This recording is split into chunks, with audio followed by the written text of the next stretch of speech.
à présent entamer l'examen du point 2 de l'ordre du jour. Je voudrais souhaiter une chaleureuse bienvenue à Monsieur le Secrétaire général, Monsieur Antonio Guterres, et je lui donne la parole. Madame la Présidente, si vous me le permettez, je me permettrai quelques remarques liminaires et ensuite mes collègues présenteront des exposés au Conseil de sécurité. Excellence, il y a 2 jours, dans cette même salle, j'ai lancé un appel direct. Donner une chance à la paix. Cet appel n'a pas été entendu.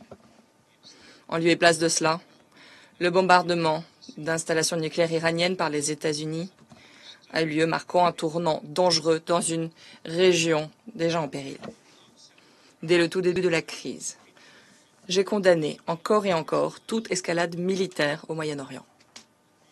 Les peuples de la région ne peuvent pas subir un nouveau cycle de destruction. Et pourtant, nous risquons à présent d'être précipités dans un tunnel de représailles sur représailles. Pour l'éviter, la diplomatie doit l'emporter. Les civils doivent être protégés. Une navigation maritime sûre doit être assurée. Nous devons agir immédiatement et avec résolution pour faire cesser les combats et pour permettre un retour à des négociations sérieuses, constantes au sujet du programme nucléaire iranien. Nous avons besoin d'une solution crédible, complète et vérifiable, une solution qui permette de restaurer la confiance, avec un accès sans entrave pour les inspecteurs de l'AIEA, qui est l'autorité technique des Nations Unies dans ce domaine. Le TNP, le traité sur la non-prolifération, est une pierre angulaire de la paix et de la sécurité internationale. L'Iran doit la respecter pleinement. Et tous les États membres doivent agir conformément à leurs obligations au titre de la Charte des Nations Unies et aux autres règles du droit international, y compris le droit international humanitaire.